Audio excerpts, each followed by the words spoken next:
நாட்டில் அண்மை காலங்களில் கூட்டாட்சி தத்துவம் பாதிக்கப்படும் நிலை உள்ளது. மெட்ராஸ் பார் அசோசியேஷனின் 160வது ஆண்டு விழாவில் முதலமைச்சர் மு.க. ஸ்டாலின் உரை.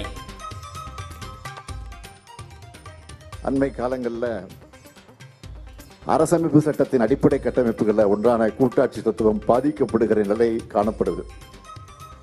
நிதி, கல்வி போன்ற பல விஷயங்கள்ல மாநில அரசுகளின் சுயசார்பு தன்மை உறுதி செய்யப்பட வேண்டும் என கருதுகிறேன். 1000 இடங்களில் முதலமைச்சர் உழவர் நல சேவை மையம் அமைக்க 42 கோடி ரூபாய் வேளாண் பட்ஜெட்டில் ஒதுக்கீடு. தரமான விதைகள் வழங்க 52 கோடியும் 3 லட்சம் ஏக்கரில் கோடை உழவு செய்ய 24 கோடி ரூபாய் மானியம் எனவும் அறிவிப்பு. உழவர் சந்தையிலிருந்து காய்கறிகளை ஆன்லைன் டெலிவரி செய்யும் சேவை கொண்டுவரப்படும். உள்ளூர் இணைய வர்த்தகத்துடன் இணைக்கப்படும் புதிய திட்டம் செயல்படுத்தப்படும் என அறிவிப்பு. வேளாண்மை செழித்திட உதவிடும் வகையில் 1000 முதலமைச்சரின் உழவர் நல சேவை மையங்கள் அமைக்கப்படும். எப்படி மக்கள் முதல்வர் மருந்தகமோ அதே போல் முதல்வர் மருந்தகமோ அதே போல் இத்திட்டத்தில் ரூபாய் 10 லட்சம் முதல் ரூபாய் 20 லட்சம் மதிப்பிலான இம்மையங்கள் அமைத்திட 30% மானியமாக ரூபாய் 3 லட்சம் முதல் 6 லட்சம் வரை வழங்கப்படும். கரும்பு விவசாயிகளின் வாழ்வாதாரத்தை பெருக்க ஊக்கத்தொகை 215 ரூபாயில் இருந்து 349 ரூபாயாக உயர்வு. வேளாண் பட்ஜெட்டில் 297 கோடி ரூபாய் ஒதுக்கீடு.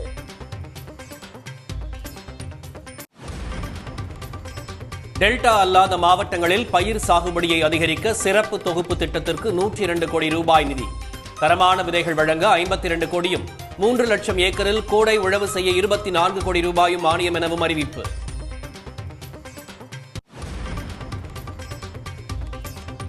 வேளாண் பெருங்குடி மக்களின் வாழ்வு மேம்படும் வகையில் பட்ஜெட் தாக்கல் செய்யப்பட்டுள்ளதாக முதலமைச்சர் மு.க. ஸ்டாலின் பாராட்டு.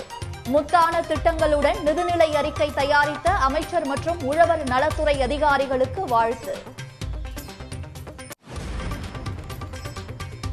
வேளாண் பட்ஜெட் அறிவிப்பு விவசாயிகளுக்கு ஏமாற்றமே என எடப்பாடி பழனிசாமி விமர்சனம். கடந்த 4 ஆண்டுகளாக தாக்கல் செய்யப்பட்ட அதே நிதிநிலை அறிக்கையை மீண்டும் தாக்கல் செய்துள்ளதாகவும் பேட்டி. வேளாண் பட்ஜெட்டை கிட்டத்தட்ட 1.25 மணி நேரம் சட்டமன்றத்திலே வாசித்து சாதனை படைத்திருக்கின்றார்கள். அதுதான் சாதனை வேளாண் பட்ஜெட்டில். இந்த 1.25 மணி நேரம் வேளாண் பட்ஜெட்டில் வாசித்துல விவசாயிகளுக்கு நன்மை என்று பார்க்கின்ற பொழுது எதுவுமே கிடைக்கப்பெறாது, ஏமாற்றம் தான் அளிக்கிறது. எடப்பாடியை புறக்கணிக்கும் செங்கோட்டையனை சமாதானப்படுத்த முன்னாள் அமைச்சர்கள் முயற்சி. எஸ்.பி. வேலுமணி உள்ளிட்டோர் பேச்சுவார்த்தையில் உடன்பாடு ஏற்படாததால் இருவரிடையே மோதல் வலுக்கிறது. ரயில்வே தேர்வுக்கு விண்ணப்பித்த தமிழ்நாட்டு இளைஞர்களுக்கு தெலங்கானாவில் தேர்வு மையம் ஒதுக்கீடு. கடைசி நேரத்தில் தேர்வு மையம் ஒதுக்கப்பட்டதால் நீண்ட தூரம் பயணிப்பதில் சிக்கல்.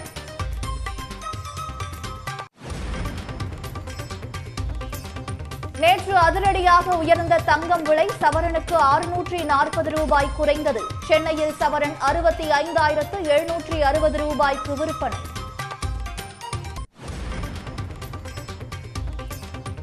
திருச்செந்தூரில் 50 அடிக்கு உள்வாங்கியது கடல். கடல் நீர் உள்வாங்கிய இடத்திற்கு சென்று புகைப்படம் எடுத்து பக்தர்கள் மகிழ்ச்சி.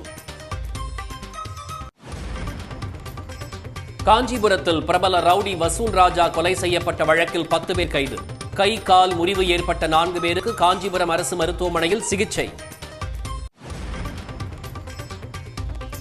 பல்லடத்தை அடுத்த மங்கலம் சுல்தான்பேட்டையை சேர்ந்த 50 முதியவர்களை விமானத்தில் அழைத்து வந்த நபர் தனது தந்தையை விமானத்தில் அழைத்து செல்ல முடியாததால் முதியவர்களை அழைத்து வந்து மகிழ்ச்சியில் ஆழ்த்தினார்.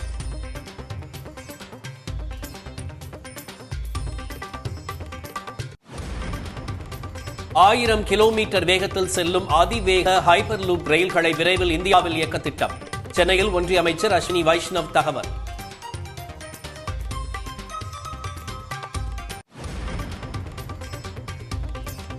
ஹிந்தி விவகாரத்தில் ஆந்திர துணை முதலமைச்சர் பவன் கல்யாண் சர்ச்சை கருத்துக்கு நடிகர் பிரகாஷ் ராஜ் பதிலடி. தாய்மொழியையும் தாயையும் சுயமரியாதையோடு பாதுகாக்க வேண்டும் என விளக்கம். ஆஸ்திரேலிய முன்னாள் கிரிக்கெட் வீரர் டேவிட் வார்னர் இந்திய சினிமாவில் அறிமுகம். ராபின்ஹுட் என்ற தெலுங்கு படக்குழு சிறப்பு போஸ்டர் வெளியிட்டு அறிவிப்பு. மெட்ராஸ் பார் அசோசியேஷனின் 160வது ஆண்டு விழா மற்றும் இந்திய அரசியலமைப்பு சட்டத்தை ஏற்றுக்கொண்டதன் 75வது ஆண்டு விழா சென்னை உயர்நீதிமன்ற வளாகத்தில் நடைபெற்றது. இதில் சிறப்பு விருந்தினராக கலந்து கொண்டு உரையாற்றிய முதலமைச்சர் மு க ஸ்டாலின் அண்மை காலமாக அரசியலமைப்பு சட்டத்தின் அடிப்படை கட்டமைப்பான கூட்டாட்சி தத்துவம் பாதிக்கப்படும் நிலை இருப்பதாக கூறினார். அண்மை காலங்களில் அரசமைப்பு சட்டத்தின் அடிப்படை கட்டமைப்புகளில் ஒன்றான கூட்டாட்சி தத்துவம் பாதிக்கப்படுகிற நிலை காணப்படுது. நிதி, கல்வி போன்ற பல விஷயங்கள்ல மாநில அரசுகளின் சுயசார்பு தன்மை உறுதி செய்யப்பட வேண்டும் என கருதுகிறேன். அரசமைப்பு சட்டத்தோட ஆளுமையை உறுதி செய்யறதுல, மாநிலங்களுடைய உரிமைகளை பாதுகாக்கிறதுல நீதித்துறை தொடர்ந்து முக்கிய பங்கு வகிக்கிறது. கற்றறிந்த நீதியரசர்களும் வழக்கறிஞர்களும் இந்த அவையும் அரசமைப்பு சட்டத்தோட பாதுகாவலர்களாக செயல்படுறாங்க. நம்மோட அரசு அரசியல் சாசனத்தின் வார்த்தைகளை முழுமையாக நடைமுறைப்படுத்த கடுமையாக உழைச்சிக்கிட்டு இருக்கு என்பதை இங்கே நான் குறிப்பிட்டு காட்ட கடமைப்பட்டிருக்கிறேன். உச்சநீதிமன்றத்தோட நீதியரசர்கள் வருகை தந்திருக்கக்கூடிய நேரத்தில் சென்ற முறை இதே இடத்துல நான் வச்ச ஒரு கோரிக்கையை, ஒரு முக்கியமான கோரிக்கையை மீண்டும் ஒரு முறை இங்கே நினைவுபடுத்துவது நான் கடமைப்பட்டிருக்கிறேன். உச்சநீதிமன்றத்தோட கிளையை சென்னையில் அமைச்சா தென் மாநில மக்களுக்கும் வழக்கறிஞர்களுக்கும் மிகுந்த பயனுடையதாக இருக்கும் என்பதை மீண்டும் இந்த நேரத்தில் நான் நினைவுபடுத்த விரும்புகிறேன். தமிழ்நாடு முழுவதும் நீர் ஆதாரத்தை அதிகரிக்க 1168 கோடி ரூபாய் மதிப்பீட்டில் நுண்ணுயிர் பாசன திட்டம் ஊக்குவிக்கப்படும் என்று தமிழ்நாடு வேளாண் நிதிநிலை அறிக்கையில் அறிவிக்கப்பட்டுள்ளது. வேளாண் பெருங்குடி மக்களின் வாழ்வு மேம்படும் வகையில் பட்ஜெட் தாக்கல் செய்யப்பட்டிருப்பதாக முதலமைச்சர் மு க ஸ்டாலின் பாராட்டு தெரிவித்துள்ளார். கரும்புக்கான ஊக்கத்தொகை 215 ரூபாயிலிருந்து 349 ரூபாயாக உயர்த்தப்படும் என வேளாண் நிதிநிலை அறிக்கையில் தெரிவிக்கப்பட்டுள்ளது. இதற்காக 297 கோடி ரூபாய் ஒதுக்கப்பட்டுள்ளது. ஒருங்கிணைந்த தென்னை வளர்ச்சி திட்டத்திற்கு 35 கோடியே 26 லட்சம் ரூபாய், ஊட்டச்சத்து வேளாண்மை இயக்கம் என்ற புதிய திட்டத்திற்கு 125 கோடி ரூபாய் ஒதுக்கீடு செய்யப்பட்டுள்ளது. 75% மானியத்தில் 15 லட்சம் குடும்பங்களுக்கு காய்கறி விதை தொகுப்பு, தலா 9 லட்சம் குடும்பங்களுக்கு பழச்செடிகளின் தொகுப்பு மற்றும் எலுமிச்சை, கொய்யா செடிகளின் தொகுப்பு வழங்கப்படும் எனவும் அமைச்சர் அறிவித்தார். பயிர் வகை விதை தொகுப்பு 75% மானியத்தில் 1 லட்சம் குடும்பங்களுக்கு வழங்கப்பட உள்ளது. வெங்காயத்தை சேமித்து வைத்து விற்பனை செய்வதற்கான கிடங்கு அமைக்க மானியம் வழங்கப்பட உள்ளது. இதற்காக 18 கோடி ரூபாய் ஒதுக்கீடு செய்யப்பட்டுள்ளது. மலர் சாகுபடி செய்யும் உழவர்களுக்கு மானியம் வழங்கிட 8 கோடியே 51 லட்சம் ரூபாய் ஒதுக்கீடு செய்யப்பட்டுள்ளது. விருதுநகர், ராமநாதபுரம் மாவட்டங்களில் 2500 ஏக்கரில் சீமை கருவேல மரங்கள் அகற்றப்பட்டு அதில் மிளகாய் சாகுபடி செய்ய நடவடிக்கை எடுக்கப்படும் எனவும் அறிவிக்கப்பட்டுள்ளது. 10 கோடி ரூபாய் செலவில் தமிழ்நாடு முந்திரி வாரியம் அமைக்கப்படும் என தெரிவிக்கப்பட்டுள்ளது. பனை மேம்பாட்டு இயக்கத்திற்கு 1 கோடியே 65 லட்சம் ரூபாய் ஒதுக்கப்பட்டுள்ளது. மின் இணைப்பு இல்லாத உழவர்களுக்கு சூரிய சக்தியால் இயங்கும் பம்பு செட்டுகள் வழங்க 24 கோடி ரூபாய் ஒதுக்கீடு செய்யப்பட்டுள்ளது. 17,000 உழவர்களுக்கு 215.80 கோடி ரூபாய் மானியத்தில் வேளாண் இயந்திரங்கள், கருவிகள் வழங்கப்படும். வேளாண் விளைபொருட்களுக்கு தகுந்த மதிப்பு கூட்டு மையங்கள் அமைக்க 50 கோடி ரூபாய் மானியம் வழங்கப்பட உள்ளது. வேளாண்மையில் புதிய கண்டுபிடிப்புகளுக்காக டாக்டர் MS சுவாமிநாதன் ஆராய்ச்சி நிதி 1 கோடி ரூபாய் ஒதுக்கீடு செய்யப்பட்டுள்ளது. உழவர்களுக்கு குறுகிய கால கடன் தேவைகளுக்கு 3000 கோடி மூலதன கடன் வழங்கப்படும் என அறிவிக்கப்பட்டுள்ளது. தமிழ்நாட்டில் பயிர் சாகுபடிக்கான குறுகிய கால வேளாண் கடன் தேவைகளை நிறைவு செய்யும் பொருட்டு 2025-26 ஆண்டில் ரூபாய் 17,000 கோடி அளவிற்கு பயிர் கடன் வழங்கப்படும். கால்நடை வளர்ப்பு, மீன் வளர்ப்பு, தேனீ வளர்ப்பு உள்ளிட்ட வேளாண் சார்ந்த நடவடிக்கைகளுக்கான உழவர்களின் குறுகிய கால கடன் தேவைகளுக்கு 2025-26 ஆண்டில் ரூபாய் 3000 கோடி அளவிற்கு மூலதன கடன் வழங்கப்படும். வேளாண் நிலமற்ற பட்டியல் இனத்தவர்களுக்கு வெள்ளாடு அல்லது செம்மறி ஆடுகள் வாங்க மத்திய கால கடன்கள் மற்றும் மூலதன கடன்கள் வழங்கப்படும். டெல்டா மாவட்டங்களில் 22 நெல் சேமிப்பு வளாகங்கள் 480 கோடி ரூபாயில் அமைக்கப்படும் என அறிவிக்கப்பட்டுள்ளது. உணவு மானியத்திற்கு 12,500 கோடி ஒதுக்கீடு செய்யப்பட்டுள்ளது. ஊரக பகுதிகளில் உள்ள ஏழை பெண்களுக்கு நாட்டுக்கோழி பண்ணைகள் அமைக்க 6 கோடி ரூபாய் நிதி ஒதுக்கீடு செய்யப்பட்டுள்ளது. சிறிய பால் பண்ணைகள் அமைத்திட 4% வட்டி மானியம் வழங்கப்படும். 80,000 இயற்கை வேளாண் பணிகளுக்கு 2,000 கோடி ரூபாய் ஒதுக்கீடு செய்யப்பட்டுள்ளது. மொத்தமாக 45,661 கோடி ரூபாய் ஒதுக்கீடு செய்யப்பட்டுள்ளது. தமிழ்நாடு சட்டப்பேரவையில் தாக்கல் செய்யப்பட்டுள்ள வேளாண் பட்ஜெட் விவசாயிகளுக்கு ஏமாற்றத்தை அளிப்பதாக எதிர்க்கட்சித் தலைவர் எடப்பாடி பழனிசாமி தெரிவித்தார். சட்டப்பேரவை வளாகத்தில் செய்தியாளர்களிடம் பேசிய அவர் இவ்வாறு கூறினார். விவசாயத்திற்கு தனி பட்ஜெட் என்று கூறி ஏதோ தனி பட்ஜெட் போட்டால் விவசாயிகள் வளர்ந்து செழித்து வளமாக வாழ்வாள் என்று விவசாயிகள் கனவு கண்டார்கள். அது ஒரு போலி தோற்றம் என்பது இப்பொழுது நிரூபணமாக இருக்கின்றது. 2021-22 முதல் தனி பட்ஜெட் போட்டவர்கள் இன்றைய தினம் 5வது முறையாக வேளாண் பட்ஜெட்டை கிட்டத்தட்ட 1.25 மணி நேரம் சட்டமன்றத்திலே வாசித்து சாதனை படைத்திருக்கின்றார்கள். அதுதான் சாதனை வேளாண் பட்ஜெட்டில். ஆனால் இந்த 1.25 மணி நேரம் வேளாண் பட்ஜெட்டில் வாசித்தில் விவசாயிகளுக்கு நன்மை என்று பார்க்கின்ற பொழுது எதுவுமே கிடைக்கப்பெறாது, ஏமாற்றம் தான் அளிக்கிறது. தமிழ்நாடு அரசின் வேளாண் நிதிநிலை அறிக்கைக்கு அரசியல் கட்சி தலைவர்கள் சில கோரிக்கைகளை தவிர்த்து பரவலாக வரவேற்பு தெரிவித்துள்ளனர். இந்த நிதிநிலை அறிக்கையை வரவேற்றாலும் பாசன விவசாயத்திற்கான அறிவிப்புகள் இடம்பெற்றிருந்தால் சிறப்பாக இருந்திருக்கும் என்று பாமக தெரிவித்துள்ளது. ஒரு நவீனமயமாக்கப்பட்ட வேளாண்மை பெருங்குடி மக்களுடைய வாழ்க்கை தரம் உயர்த்துவதற்கான நிதி அறிக்கை, அது மின்சார இணைப்புகள் உயர்த்தலாகட்டும், காடுகளை செம்மைப்படுத்தி வேளாண்மை நிலங்களாக பதப்படுத்துவதாகட்டும், வேளாண்மை குடிமக்களுடைய வாழ்க்கை தரம் உயர்வதற்கான திட்டங்களாகட்டும், மரபு சார்ந்த உணவுப் பொருட்கள், காய்கறிகள் இதையெல்லாம் மேம்படுத்துவது கடந்த தலைமுறையில் இருந்தது இந்த தலைமுறை மறந்துவிடக்கூடாது என்பதற்காக அடுத்த தலைமுறைக்கு வழிகாட்டுகின்ற திட்டங்களை தீட்டியிருக்கிறார்கள். இளைஞர்கள் வேளாண்மையில் ஈடுபடுவதற்கு பயிற்சி அளிக்கப்படுகிறது. அதோட இன்னைக்கு பயிர் காப்பீடு அதிகமாக வழங்கியிருக்குது. வாய்க்கால்கள்லாம் டெல்டா மாவட்டங்களில் தூர்வாரி இருக்கிறோம். இப்படி பல கோணங்களில் பல அம்சங்கள் சொல்லப்பட்டிருக்கிறது. நிறைய சொல்லிக்கிட்டே இருக்கல, நேரம் ஆகும். ஆனால் பாட்டாளி மக்கள் கட்சி எப்படி பார்க்குதுன்னு சொன்னால், வேளாண்மை முக்கியத்துவம்னு சொன்னால் வேளாண்மைக்கு அடித்தளமாக இருக்குது, விவசாயத்துக்கு அடித்தளமாக இருக்கிறது பாசனம் தான். பாசன திட்டங்களை பற்றி அதிகமாக சொல்லவும் இல்லை. அங்கே பொது நிதிநிலை அறிக்கை, இந்த நிதிநிலை அறிக்கை பாசன திட்டங்களுக்கு நிதி ஒதுக்கீடு அதிகமாக இல்லை. மிக குறிப்பாக காலநிலை மாற்றத்தால் ஏற்படக்கூடிய பாதிப்புகள் கருத்தில் கொள்ளப்பட்டு வேளாண் பசுமை காடுகளுக்கான திட்டம் உருவாக்கப்பட்டிருக்கிறது. கோடை காலத்தில் மானாவாரி நிலங்களில் உழவு செய்வதற்கான சிறப்பு திட்ட முயற்சிகளும் மேற்கொள்ளப்பட்டிருக்கின்றன. விதையில் இருந்து தொடங்கி விளைச்சலை மதிப்பு கூட்டுவது என்கிற புள்ளி வரை மிக கவனமாக விவசாயிகளுடைய நலன்களை, வேளாண் துறையின் வளர்ச்சியை கருத்தில் கொண்டு முன்வைக்கப்பட்டிருக்கிற ஒரு நிதிநிலை அறிக்கையாக இருக்கிறது. இப்போ எங்கே பார்த்தாலும் மழை வெள்ளங்களில் அந்த சேமிப்பு கிடங்கு இல்லாததில் அது பயங்கரமாக பாதிப்பு வருதுன்னு போன கூட்டத்தொடரில் ஆதாரத்தோடு தான் காட்டுறேன். இப்போ கூட எங்களுடைய கடலூர் மாவட்டத்தில் மாண்புமிகு நம்முடைய அமைச்சர் வேளாண்மைத்துறை அமைச்சர் இருக்கிற புவனகிரி பகுதியில் 5000 டன்னு நெல் கம்ப்ளீட்டாக மழை வெள்ளத்தால் பாதிக்கப்பட்டது. அதனால் அதை பாதுகாப்பதற்காக இந்த கிடங்கு 9 அமைச்சிருக்காங்க. அந்த புவனகிரி கடலூர் மாவட்டத்திலையும் ஒரு கூடுதல் கிடங்கு வந்திருந்தால் ரொம்ப மகிழ்ச்சியாக இருந்திருக்கும். அதே போன்று 56 ஒழுங்குமுறை விற்பனை கூடங்களில் 39 கோடி 20 லட்சம் செலவில் மின்னணு தேசிய வேளாண் சந்தையுடன் ஒருங்கிணைந்து தேசிய அளவில் வர்த்தகம் செய்வதற்கு வாய்ப்பு உருவாக்கி தருகின்ற முயற்சியை வரவேற்கிறோம். அதிமுக பொதுச் செயலாளர் எடப்பாடி பழனிசாமி, முன்னாள் அமைச்சர் செங்கோட்டையன் இடையிலான பணிப்போர் தீவிரமடைய தொடங்கியுள்ளது. சட்டப்பேரவையில் பழனிசாமியை சந்திப்பதை தொடர்ந்து தவிர்த்து வரும் செங்கோட்டையனை சமாதானப்படுத்தும் முயற்சியில் மூத்த நிர்வாகிகள் ஈடுபட்டிருக்கிறார்கள்.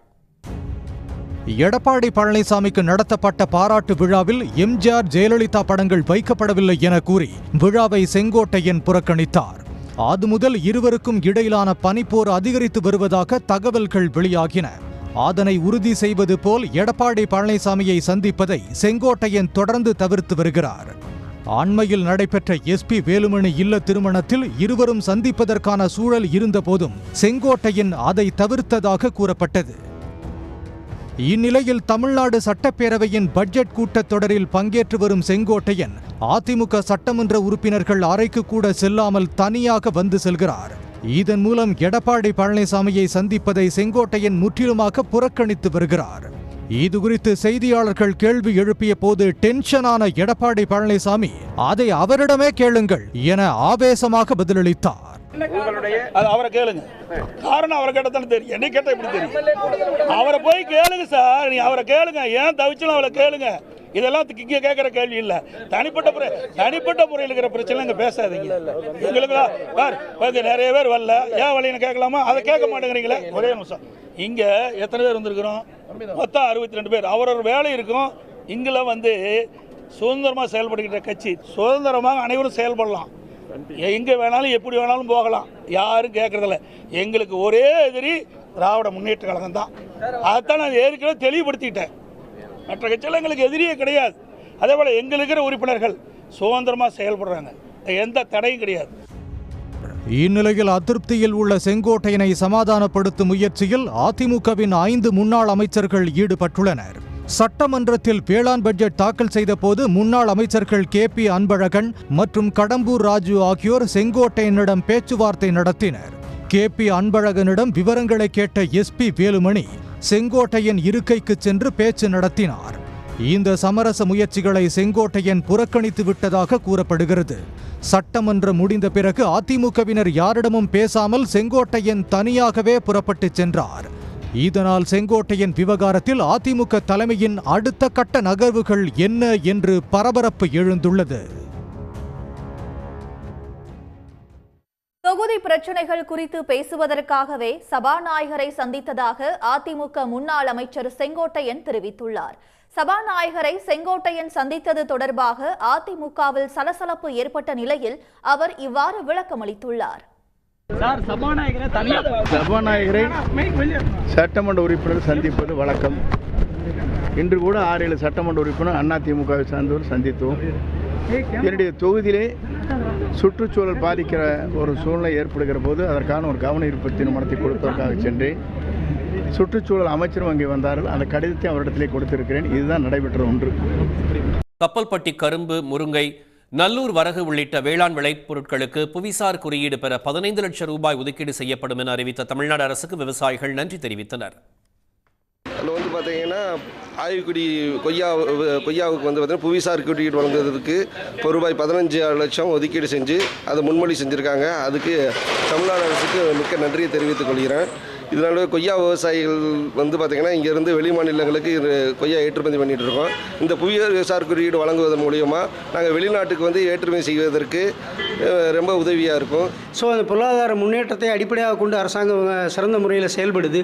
அது அந்த வகையில் இதை மேலும் இதை வெளிநாடுகளுக்கு ஏற்றுமதி செய்கிற அளவுக்கு கொண்டு போகக்கூடிய வாய்ப்பு வசதிகளையும் உருவாக்கி கொடுத்தோமேனால் இன்னும் எங்களுக்கு வந்து இந்த பகுதி மக்களுடைய பொருளாதாரம் மேம்படும். அதன் மூலம் மக்களுடைய வாழ்வாதாரம் உயரும்.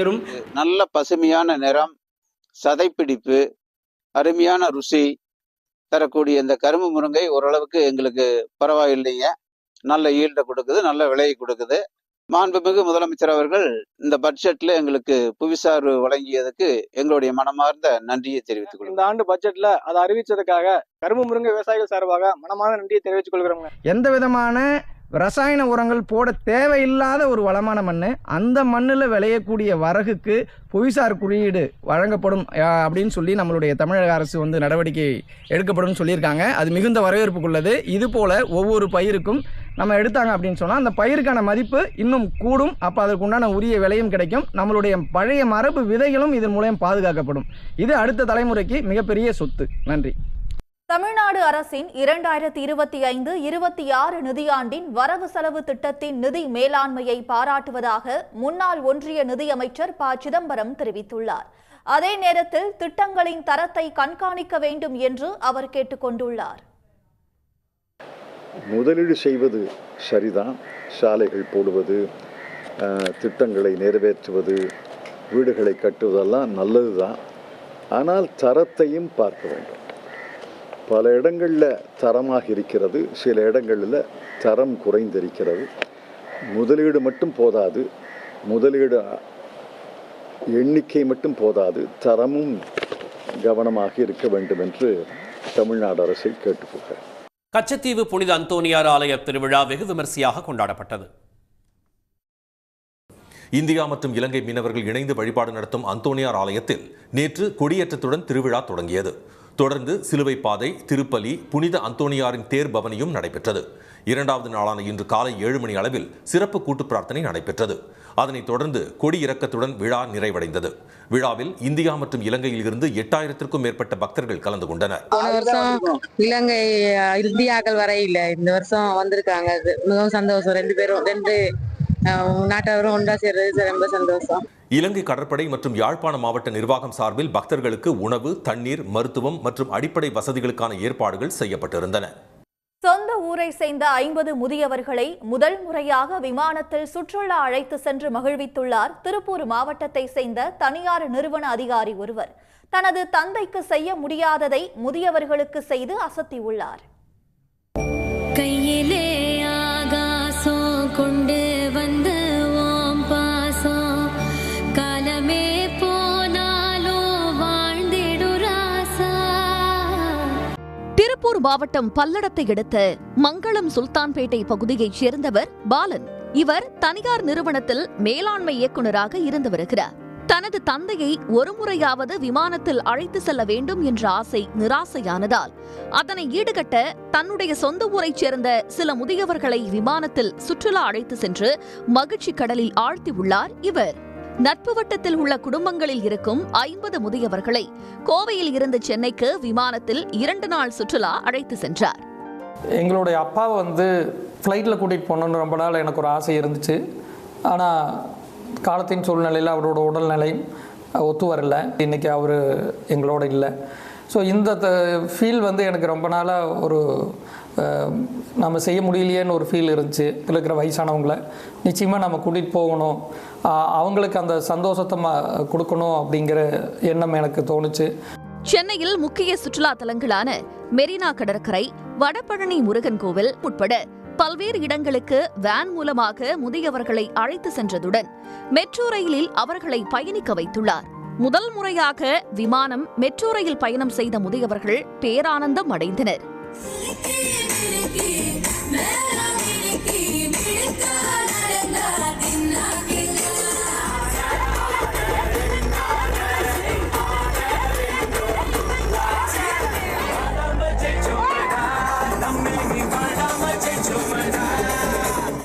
நல்லா ஜோராக இருந்தது. எல்லாம் ஜாலியாக சுற்றிட்டு இருக்கிறோம். இன்னும் இப்படி போய் எல்லோரும் சுற்றிட்டு இருக்கிறோம். அவங்க ஓட்டுக்கு ஒரு பக்கம் சுற்றிட்டு இருக்கிறோம்.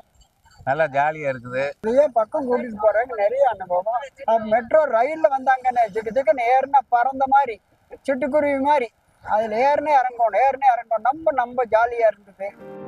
விமான பயணம் என்பதை கனவிலும் நினைத்திராத முதியவர்களுக்கு அந்த வாய்ப்பை ஏற்படுத்தி கொடுத்து அதன் வாயிலாக மகிழ்ச்சியடைந்த பாலனின் செயல் நெகிழ்ச்சியை ஏற்படுத்தியுள்ளது. தமிழ்நாடு அரசின் வேளாண் பட்ஜெட்டில் 1000 முதலமைச்சர் உழவர் நல சேவை மையங்கள் அமைக்கப்படும் என்பது உள்ளிட்ட பல்வேறு முக்கிய அறிவிப்புகள் இடம்பெற்றுள்ளன. தமிழ்நாடு சட்டப்பேரவையில் 2025-26 நிதியாண்டுக்கான வேளாண் பட்ஜெட்டை தாக்கல் செய்த வேளாண் துறை அமைச்சர் MRK பன்னீர்செல்வம் மொத்தம் 45,661 கோடி ரூபாய் ஒதுக்கீடு செய்யப்பட்டுள்ளதாக தெரிவித்தார். கடந்த 4 ஆண்டுகளில் தாக்கல் செய்யப்பட்ட வேளாண் பட்ஜெட்டுகளில் அறிவிக்கப்பட்டு நிறைவேற்றப்பட்ட திட்டங்களையும் பட்டியலிட்டார். மேலும் வேளாண் பட்டதாரிகள் மற்றும் பட்டயதாரர்களைக் கொண்டு தமிழ்நாடு முழுவதும் 1000 முதலமைச்சர் உழவர் நல சேவை மையங்கள் அமைக்கப்படும் என்றும் இம்மையங்களை அமைத்திட 30% மானியம் வழங்கப்படும் என்றும் வேளாண் அமைச்சர் தெரிவித்தார். தமிழ்நாட்டில் ஆண்டுதோறும் 4000 வேளாண் பட்டதாரிகளும் 600க்கு மேற்பட்ட வேளாண் பட்டயதாரர்களும் வேளாண் கல்வியை நிறைவு செய்கின்றனர். இவர்களின் படிப்பறிவும் தொழில்நுட்பத் திறனும் உழவர்களுக்கு உதவியாக இருந்து வேளாண்மை செழித்திட உதவிடும் வகையில் 1000 முதலமைச்சரின் உழவர் நல சேவை மையங்கள் அமைக்கப்படும். எப்படி மக்கள் முதல்வர் மருந்தகமோ அதே போல் முதல்வர் மருந்தகமோ அதே போல் இத்திட்டத்தில் ரூபாய் 10 லட்சம் முதல் ரூபாய் 20 லட்சம் மதிப்பிலான இம்மையங்கள் அமைத்திட 30% மானியமாக ரூபாய் 3 லட்சம் முதல் 6 லட்சம் வரை வழங்கப்படும். முதலமைச்சர் உழவர் நல சேவை மையங்களில் விதைகள், உரங்கள் மற்றும் இடுபொருட்களை விற்பனை செய்வதுடன் உழவர்களுக்கு தேவையான ஆலோசனைகள் வழங்கப்படும் என்றும் அவர் கூறினார். மானாவாரி நிலங்களில் கோடை உழவு செய்திட ஹெக்டருக்கு 2000 ரூபாய் மானியம் வழங்கப்படும் என்றும் அமைச்சர் அறிவித்தார். 63,000 மலைவாழ் உழவர்கள் பயனடையும் வகையில் மலைவாழ் உழவர் முன்னேற்ற திட்டம் 20 மாவட்டங்களில் செயல்படுத்தப்படும். உழவர்களுக்கு தொழில்நுட்பங்களை கொண்டு செல்ல கிராமங்களில் மாதம் 2 முறை உழவரை தேடி முகாம்கள் நடத்தப்படும். நிலமற்ற வேளாண் தொழிலாளர்களுக்கு விபத்து மரணத்திற்கான இழப்பீடு 1 லட்சத்தில் இருந்து 2 லட்சம் ரூபாயாக உயர்த்தி வழங்கப்படும் என்றும் வேளாண் அமைச்சர் அறிவித்தார். நிலமற்ற வேளாண் தொழிலாளர்களுக்கு விபத்து மரணத்துக்கான இழப்பீடு 1 லட்சம் ரூபாயிலிருந்து 2 லட்சம் ரூபாயாகவும், விபத்தினால் ஏற்படும் உடல் உறுப்பு இழப்பிற்கு நிதி உதவி 20,000 ரூபாயிலிருந்து 1 லட்சம் ரூபாயாகவும், இயற்கை மரணத்துக்கான நிதி உதவி 20,000 30,000ஆகவும், இறுதி சடங்கு செய்வதற்கான நிதி உதவி 2,500 ரூபாயிலிருந்து 10,000 ரூபாயாகவும் உயர்த்தி வழங்கப்படும். கலைஞரின் அனைத்து கிராமம் ஒருங்கிணைந்த வேளாண் வளர்ச்சி திட்டம் மேலும் 2,335 கிராமங்களில் செயல்படுத்தப்படும். இயற்கை வேளாண்மை பொருட்களை சந்தைப்படுத்த அரசு கட்டடங்களில் வசதி ஏற்படுத்தி தரப்படும். ஒருங்கிணைந்த பண்ணையம் உள்ளிட்ட திட்டங்களில் ஆதி திராவிட மற்றும் பழங்குடியின உழவர்களுக்கு மானியம் 70% வரை உயர்த்தி வழங்கப்படும். அதிக உற்பத்தி செய்யும் உழவர்களுக்கு விருது வழங்கப்படுவதுடன் நவீன வேளாண் கருவிகளை கண்டுபிடித்தவர்களுக்கு பரிசுகள் வழங்கப்படும் என்றும் வேளாண் அமைச்சர் அறிவித்தார். 100 முன்னோடி உழவர்கள் தேர்ந்தெடுக்கப்பட்டு ஜப்பான், சீனா உள்ளிட்ட நாடுகளுக்கு அழைத்து செல்லப்படுவார்கள் என்றும், பிற நாடுகளில் செயல்படுத்தப்படும் வேளாண் தொழில்நுட்பத்தை தெரிந்து கொள்ளும் வகையில் இந்த திட்டம் செயல்படுத்தப்படும் என்றும் வேளாண் பட்ஜெட்டில் அமைச்சர் MRK பன்னீர்செல்வம் தெரிவித்துள்ளார். 2025-26 நிதியாண்டில் தமிழ்நாடு அரசு அறிவித்த பட்ஜெட் விவசாய மக்கள் வளர்ச்சிக்கான பட்ஜெட் என மகிழ்ச்சி தெரிவித்துள்ள விவசாயிகள் தமிழ்நாடு அரசுக்கு நன்றி தெரிவித்தனர். அதாவது நீர்ப்பாசன மேலாண்மையை கருத்தில் கொண்டு நுண்ணுயிர் பாசன திட்டம் என்பதை இன்றைக்கு அறிவித்திருக்கிறார்கள். அதற்காக 1,168 கோடி ரூபாயை ஒதுக்கியிருப்பதை விவசாயிகளாகிய நாங்கள் மெத்த வரவேற்கிறோம். இன்றைக்கு தமிழக அரசு அறிவித்துள்ள இந்த வேளாண் பட்ஜெட் என்பது விவசாய மக்களுக்கான ஒரு வளர்ச்சிக்காகவும் பல அம்சங்களை கொண்டு உள்ளது. எனவே இதை நாங்கள் நன்றி பாராட்டிக் கொள்கிறோம். இதில் குறிப்பாக பார்த்திங்கன்னா கரும்பு சாகுபடி விவசாயிகளுக்கு ஒரு டன்னுக்கு 3,500 ரூபா கூடுதலாக கடந்த ஆண்டை விட 349 ரூபா கூடுதலாக அறிவித்திரு என்பது நாங்கள் பாராட்டி நன்றி தெரிவித்துக் கொள்கிறோம். இந்த வேளாண் துறை பட்ஜெட்டில் கரும்புக்கான விலை 349 ரூபா அறிவித்து டன் ஒன்றுக்கு 3,500 ரூபா கொடுத்துருக்கிறத வரவேற்கிறேன். உற்பத்தி ஆகின்ற வேளாண் விளைபொருட்களை சேமித்து வைப்பதற்கான சேமிப்பு கிடங்கு 1000 டன் கொள்ளளவு கொண்ட சேமிப்பு கிடங்கு கும்பகோணத்தில் ஒன்று அமைக்க இருப்பதற்கான அறிவிப்பு வந்திருக்கிறது. அது வரவேற்கத்தக்கதாக இருக்கிறது. அது மட்டுமல்லாமல் ஏற்கனவே 1,75,000 புதிய விவசாய மின் இணைப்புகள் தந்திருக்கிறார்கள். மேலும் காத்திருக்கின்ற விவசாயிகளுக்கு, நீண்ட காலமாக காத்திருக்கின்ற விவசாயிகளுக்கு புதிதாக வேளாண் மின் இணைப்புகளை உடனடியாக வழங்க வேண்டும் என்று மீண்டும் தமிழக அரசை நாங்கள் வலியுறுத்தி கேட்டுக்கொள்கின்றோம்.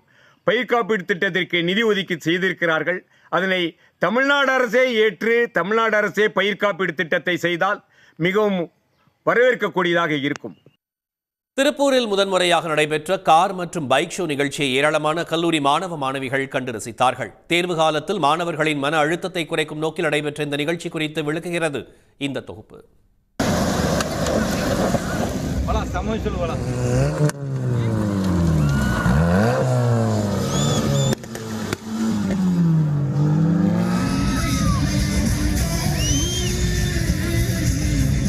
திருப்பூரில் உள்ள நிப்டி ஃபேஷன் கல்லூரி மைதானத்தில்தான் இந்த சாகசங்கள் அரங்கேற்றப்பட்டன.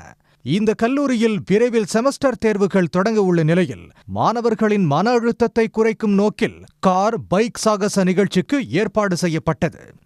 இதில் கோவையைச் சேர்ந்த கார் மற்றும் பைக் ஸ்டண்ட் கிளப் ஓட்டுநர்கள் 30 கார்கள், 20 இருசக்கர வாகனங்களை கொண்டு சாகசத்தில் ஈடுபட்டனர். மாருதி 800, மினி கூப்பர், BMW வரையிலான கார்களும் அதிக RPM திறன் கொண்ட இருசக்கர வாகனங்களை கொண்டு ஆண் பெண் ஓட்டுநர்கள் வாகனங்களை இயக்கி செய்து காட்டிய சாகசம் மாணவ மாணவியரை பரவசப்படுத்தியது.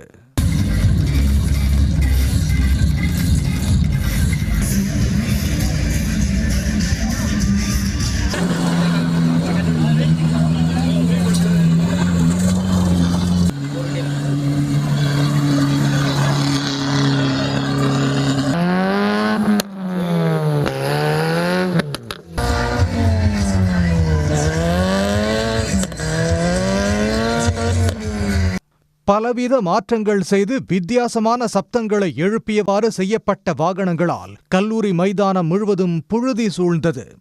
சர்வதேச கார் பைக் பந்தயங்களில் கண்ட காட்சிகளை மாணவர்கள் நேரில் கண்டதால் பெரும் மகிழ்ச்சி அடைந்தனர். மூவிஸ்ல அந்த மாதிரி பிக் ஸ்கிரீன்ஸ்ல மட்டுமே இந்த மாதிரி ஸ்டன்ஸ் எல்லாம் பார்த்துருந்தோம். ஆனா ஃபார் தி ஃபர்ஸ்ட் டைம் இப்போ வந்துட்டு நேர்ல பார்க்கறது ரொம்ப எக்ஸைட்மெண்டா இருக்கு. அண்ட் இதே மாதிரி தொடர்ந்து நிறைய ஷோஸ் பண்ணா நல்லா இருக்கும். நாங்க ஒரு 25 கார் மாதிரி வந்திருக்கோம். நாங்க இந்த ஷோ பார்த்து ஸ்டூடெண்ட்ஸ் எல்லாம் ரொம்ப என்ஜாய் பண்றாங்க. நாங்களும் ரொம்ப என்ஜாய் பண்றோம். நாங்க ரொம்ப ஹாப்பி. இந்த நிகழ்ச்சி தங்களுக்கு புத்துணர்வை ஏற்படுத்துவதாகவும் தேர்வு அச்சத்தில் இருந்து விடுபட உதவுவதாகவும் மாணவ மாணவிகள் கூறியுள்ளனர். எதிர்காலத்திலும் இதுபோன்ற நிகழ்ச்சிகளை முன்னெடுக்க உள்ளதாக கல்லூரி நிர்வாகம் கூறியுள்ளது. தமிழ்நாடு அரசின் வேளாண் நிதிநிலை அறிக்கையில் கரும்புக்கு கூடுதல் விலை அறிவிப்பு உள்ளிட்ட பல்வேறு திட்டங்களுக்கு விவசாயிகள் வரவேற்பு தெரிவித்தனர். பசுமை விவசாய இயக்கத்திற்கான அறிவிப்பு உள்ளிட்டவை தங்களுக்கு மகிழ்ச்சி அளிப்பதாக விவசாயிகள் தெரிவிக்கின்றனர். விவசாயிகளுடைய முக்கிய பயிர் ஆதாரமாக இருக்கின்ற கரும்பு, நெல் போன்றவற்றுக்கு கூடுதலாக மானியத்தையும் பல்வேறு கடன் சலுகைகளையும் ஊக்கத்தொகையும் அளித்திருக்கிறார்கள். அதே போன்ற விவசாய பல்கலைக்கழகங்களில் ஆராய்ச்சி மூலமாக பல்வேறு புதிய கண்டுபிடிப்புகளை விவசாயிகளுக்கு சேர்கின்ற வகையில் இந்த திட்டங்கள் செயல்படுகின்றது. குறிப்பாக இன்றைக்கு பசுமை விவசாய இயக்கம் என்ற ஒரு புதிய இயக்கத்தை இந்த பட்ஜெட்டிலே அறிவிப்பு செய்யப்பட்டு உரமில்லாத கெமிக்கல் இல்லாத ஒரு விவசாயத்தை மக்களுடைய நலனுக்காக ஒரு புதிய திட்டத்தையும் அறிவித்திருக்கிறார்கள். எங்கள் பகுதியில் கரும்பு விவசாயிகள் அதிகமாக இருக்கிறார்கள். ஊக்கத்தொகை 215 இருந்து 349 ரூபாய் உயர்த்திருக்கிறார்.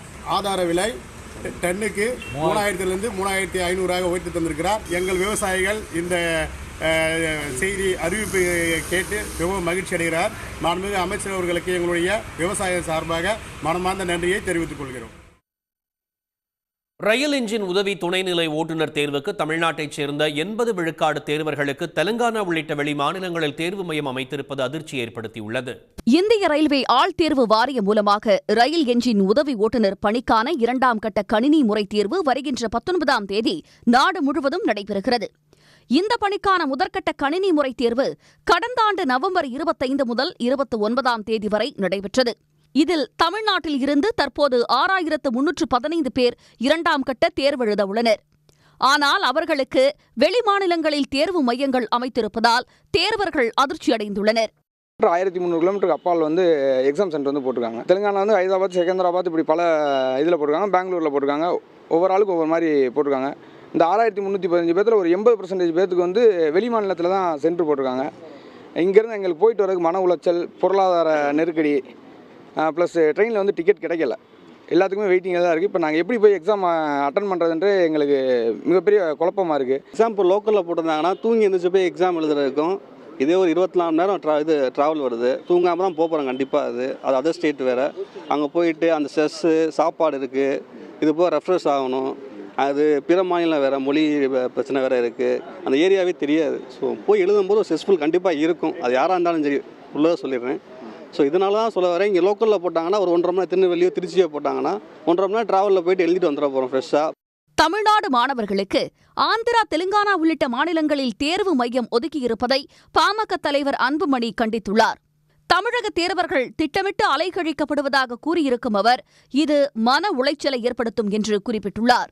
பெரும்பாலானோருக்கு 1500 கிலோமீட்டருக்கு அப்பால் தேர்வு மையம் அறிவிக்கப்பட்டிருப்பதால் தேர்வர்கள் நிதிச்சுமைக்கும் கடுமையான அலைச்சலுக்கும் ஆளாகும் நிலை இருப்பதாக சு. வெங்கடேசன் எம்பி தெரிவித்துள்ளார். தேர்வு மையங்களை மாற்றுவதற்கு உடனடியாக தலையிடுமாறு கேட்டு ரயில்வே அமைச்சர் அஸ்வினி வைஷ்ணவுக்கு அவர் கடிதம் எழுதியுள்ளார். வெளிமாநிலங்களில் தேர்வு மையம் அமைத்திருப்பதன் மூலம் தமிழ்நாட்டை சார்ந்தவர்கள் தேர்வெழுதி ஒன்றிய அரசு பணிகளுக்கு வராமல் தடுப்பதே இவர்களின் நோக்கம் என்று தமிழ்நாடு காங்கிரஸ் கமிட்டி தலைவர் செல்வ பெருந்தகை கூறியுள்ளார். வெளிமாநிலங்களில் தேர்வு மையம் அமைத்திருப்பதை உடனடியாக ரத்து செய்து தமிழ்நாட்டில் அவர்களை தேர்வெழுத ஏற்பாடு செய்யுமாறு அவர் கேட்டுக் கொண்டுள்ளார். தமிழ்நாடு அரசின் வேளாண் பட்ஜெட்டை வரவேற்றுள்ள தஞ்சை மாவட்ட விவசாயிகள் பொதுமக்களுக்கு இனிப்புகளை வழங்கி தங்களின் மகிழ்ச்சியை வெளிப்படுத்தியுள்ளனர். பயிர்க்கடன் தள்ளுபடிக்கு நிதி ஒதுக்கீடு உள்ளிட்ட அறிவிப்புகளுக்காக தமிழ்நாடு அரசுக்கு விவசாயிகள் நன்றி தெரிவித்தனர். 2025-26க்கு 1427 கோடி தள்ளுபடி செய்வதற்காக ஒதுக்கீடு செஞ்சிருக்காங்க. இது எங்களுக்கு இந்த அடிமை சங்கிலிகள் நொறுக்கப்படுறது மாதிரி இந்த கடன் தான் எங்களை முன்னேற விடாமல் அங்கங்கே கையிலையும் காலையும் தலை போட்டு நிப்பாட்டுது. இதை நாங்கள் வரவேற்கிறோம். வேளாண் விஞ்ஞானி நம்மாழ்வார் அவர்கள் பெயரில் இன்னைக்கு விவசாயிகளுக்கு அதிக மகசூல் இருக்கிற விவசாயிகளுக்கு பரிசு தொகை உயர்த்தி கொடுத்திருக்கின்றார்கள். அது ரொம்ப வரவேற்கத்தக்க செய்தியாக எங்களுக்கு இருக்கிறது. 160 கோடி நெல் உற்பத்தி அதிகரிக்கக்கூடிய சூழல் உருவாக்கி இருந்திருக்கு. அது உண்மையில் வரவேற்கத்தக்கது. அதோடு மட்டும் இல்லாமல் ஒரு ஹெக்டேருக்கு 2000 கோடி உழவு செய்து விவசாயிகள் அடுத்த விவசாயம் செய்யக்கூடிய சூழல் உருவாக்கித்தனுக்கு அது வரவேற்கிறோம். விவசாயிகளுக்கு பலன் பெறக்கூடிய வகையில் தொழில்நுட்பத்தை கற்றுக்கொள்வதற்கு ஜப்பான் அழைத்து செல்ல 100 விவசாயிகளை தேர்வு செய்ததாக அறிவித்துள்ளார். அது நாங்கள் வரவேற்கிறோம். நிறைய இந்த வேளாண் நல மையம் இயந்திரங்க வேளாண் பொறியியல் துறையில் கிட்டத்தட்ட 17,000 பேருக்கு இயந்திரங்களை நாங்கள் பட்ஜெட் கருத்து கேட்பு கூட்டத்திலேயே கோரிக்கையாக வச்சது. இதெல்லாம் எடுத்துக்கிட்டு இதெல்லாம் செஞ்சு கொடுத்துருக்காங்க. உடனுக்குடன் செய்திகளை தெரிந்து கொள்ள சன் நியூஸ் பெல் ஐகானை கிளிக் பண்ணுங்க.